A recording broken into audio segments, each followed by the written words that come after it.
Hello students, welcome to channel. இன்றைக்கி நம்ம என்ன பார்க்க போகிறோம் அப்படின்னா, 10th முடிச்சிருக்க ஸ்டூடெண்ட்ஸ் வந்து அடுத்த என்ன குரூப் எடுக்கலாம், 11th என்ன குரூப் எடுக்கலாம், என்ன குரூப் எடுத்தால் எந்த மாதிரி ஆப்பர்ச்சுனிட்டிஸ் இருக்குது, நிறைய பேரண்ட்ஸ் வந்து என்ன குரூப் எடுக்க வைக்கலாம் அப்படிங்கிறது தெரியாமல் இருக்காங்க. ஸோ அவங்களுக்காக தான் இந்த பதிவு. ஸோ எல்லாருமே 10th முடிச்சிருக்கீங்க. 10th முடிச்சோன்னா ஒரு ஹாப்பியான ஒரு சுச்சுவேஷனில் ரிசல்ட்டும் வந்திருக்கு. ஸோ எல்லாருமே வந்து ஒரு ஹாப்பியாக இருப்பீங்கன்னு நான் நினைக்கிறேன். ஸோ இவங்க வந்து பார்த்திங்கன்னா எப்படி வந்து அடுத்த கட்டத்துக்கு, அதாவது நம்ம கேரியரோட அடுத்த கட்டம் பார்த்திங்க அப்படின்னா 11th 12th அதுக்கப்புறம் காலேஜ். ஸோ இந்த 11th 12th நீங்கள் எடுக்க போகிற குரூப்பு தான் வந்து நீங்கள் உங்கள் கேரியரை எங்கே கொண்டு போக போகிறீங்க அப்படிங்கிற ஒரு டிசைடிங் ஃபேக்டராக இருக்குது. ஓகேங்களா? ஸோ அப்போது நீங்கள் 10th என்ன மார்க் வாங்கியிருக்கீங்க, அதை பேஸ் பண்ணி என்ன குரூப்பை சூஸ் பண்ணுறீங்க. ஒரு சில பேர் வந்து பார்த்திங்கன்னா 10th மார்க் கொஞ்சம் குறைஞ்சிருக்கலாம். ஓகேவா? ஸோ ஆனால் வந்து 11th 12th நல்லா படிக்கக்கூடிய சுச்சுவேஷனும் இருக்கலாம். ஸோ அதனால் வந்து நான் 10th கம்மியான மார்க் வாங்கிட்டேன், அதனால் என்னால் 11th 12th இந்த குரூப் எடுக்க முடியாது அப்படிங்கிற மாதிரி எதுவுமே கிடையாது. நீங்கள் அப்படி எதுவும் நினச்சிக்க வேண்டாம். ஓகே, ஒரு சில ஸ்கூல்ஸில் வந்து அந்த மாதிரி சொல்கிறாங்க. பட் அந்த ஸ்கூல்ஸை வந்து நம்ம ஒரு தரமான ஸ்கூல்னு சொல்ல முடியாது. ஏன்னா 450 வாங்கினா தான் ஃபஸ்ட்டு குரூப் கொடுப்பேன் அப்படின்னு சொல்கிற ஸ்கூல் வந்து ஒரு கரெக்டான ஸ்கூலே கிடையாது. ஓகேங்களா? ஸோ எந்த குரூப் எடுத்தாலும், எந்த மார்க் எடுத்தாலும், எந்த குரூப்பை கொடுத்து படிக்க வைக்கக்கூடியதான் வந்து அந்த ஒரு கரெக்டான ஸ்கூலாக இருக்க முடியும். சரி, இப்போ வந்து நம்ம வந்து அடுத்து என்ன பண்ண போகிறோம் அப்படிங்கிறத இப்போவே டிசைட் பண்ணணும். நம்ம ஒரு இன்ஜினியரிங் போக போகிறோமா, இல்லை வந்து மெடிக்கல் ஃபீல்டு போக போகிறோமா, இல்லை வந்து ஒரு ஆர்ட்ஸில் போக போகிறோமா, இல்லை சயின்ஸ் குரூப்பில் போகிறோமா, இப்படிங்கிற ஒரு பல்வேறு விதமான ஒரு டிபார்ட்மெண்ட்ஸ் இருக்குது. அதில் வந்து எதுக்கு போக போகிறோம் அப்படிங்கிறத இப்போவே டிசைட் பண்ணி அதுக்கேற்ற மாதிரி கோர்ஸை சூஸ் பண்ணணும். ஓகே, ஒரு உதாரணத்துக்கு நான் இன்ஜினியரிங் போகிறேன் அப்படிங்கிற பட்சத்தில் நீங்கள் வந்து கண்டிப்பாக வந்து மேத்தமெட்டிக்ஸ் படிக்கிற மாதிரி ஒரு குரூப் எடுத்து தான் ஆகணும்.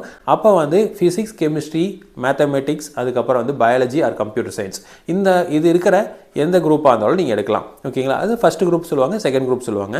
நான் மெடிக்கல் மட்டும்தான் போவேன் அப்படின்னு சொல்கிறவங்க பியூர் சயின்ஸ் எடுக்கலாம்.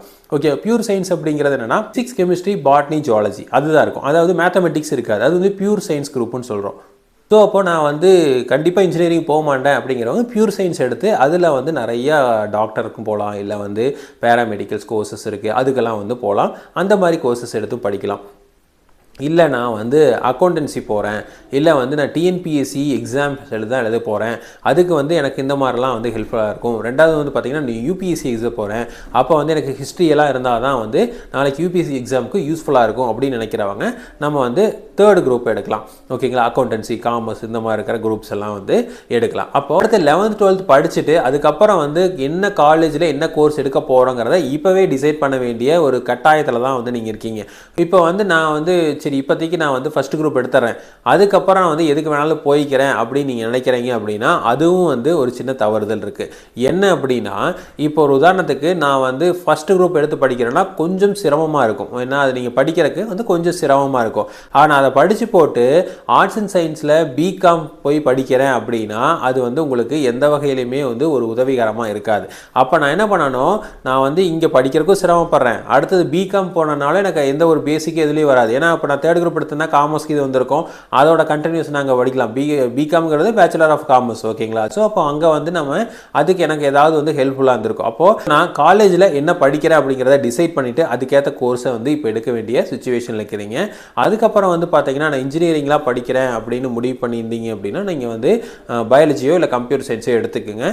மேத்தமெட்டிக்ஸ் கண்டிப்பாக இருக்கணும். ஸோ இதுக்கப்புறம் வந்து என்னென்னா இப்போவே வந்து என்ன ப்ரிப்பேர் பண்ணணும் அப்படின்னா ஜேஇஇக்கு ப்ரிப்பேர் பண்ண ஆரம்பிக்கணும். ஓகேங்களா? ஸோ ஜேஇஇ அப்படிங்கிறது joint engineering examination. IIT, NITs போகணும் அப்படின்னா நீங்கள் வந்து இந்த ஜேஇஇ எக்ஸாம் எழுதி ஜோசா கவுன்சிலிங் மூலமாக தான் வந்து நம்ம போக முடியும். ஓகேங்களா? ஸோ இப்போ அதை வந்து இப்போவே ப்ரிப்பேர் பண்ண ஆரம்பிக்கலாம். இதே நான் மெடிக்கல் போகிறேன் அப்படின்னா கண்டிப்பாக இப்போ வந்து நீட்டை வந்து ப்ரிப்பேர் பண்ண ஆரம்பிக்கலாம். ஸோ இதே வந்து நான் வந்து ஆர்ட்ஸில் தான் போகிறேன் அப்படின்னா அதுக்கு உண்டான என்ட்ரன்ஸ் எக்ஸாமினேஷன்ஸ்க்கு வந்து நீங்கள் ப்ரிப்பேர் பண்ண ஆரம்பிக்கலாம். ஸோ இப்போ இது ஒவ்வொன்றுக்கும் வந்து என்னென்னா இப்போது 11th முக்கியம் தான், 12th முக்கியம் தான், அடுத்தது வர போகிற காலேஜும் முக்கியம் தான். ஸோ 10th முடிச்சிட்டிங்க அப்படின்னா இப்போ இது வந்து ஒரு டிசைடிங் ஃபேக்டர்.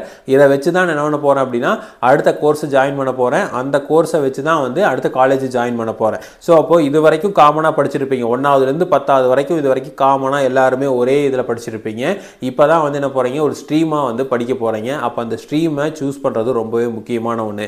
அப்போ உங்கள் ஃப்யூச்சர் என்ன அப்படிங்கிறத பார்த்துட்டு தான் வந்து கோர்ஸை வந்து சூஸ் பண்ணணும். ஃப்யூச்சரை பார்க்காம இப்போ வந்து ஒரு கோர்ஸ் எனக்கு கிடைக்கிது, இல்லை இங்கே ஸ்கூலில் சொல்கிறாங்க, இல்லை வந்து ஒரு மேடம் சொல்கிறாங்க, இல்லை ஒரு சார் சொல்கிறாரு அப்படிங்கிறத முடிவு பண்ணாதீங்க. ஓகேங்களா? ஸோ ஃப்யூச்சரில் என்ன போக போகிறீங்க அப்படிங்கிறதுக்கு உண்டான ஒரு பிரதிபலிப்பு தான் வந்து இந்த நீங்கள் சூஸ் பண்ணுற 11th சூஸ் பண்ணுற உங்களோட குரூப். ஓகேங்களா? அந்த குரூப்பை கரெக்டாக சூஸ் பண்ணுங்கள்.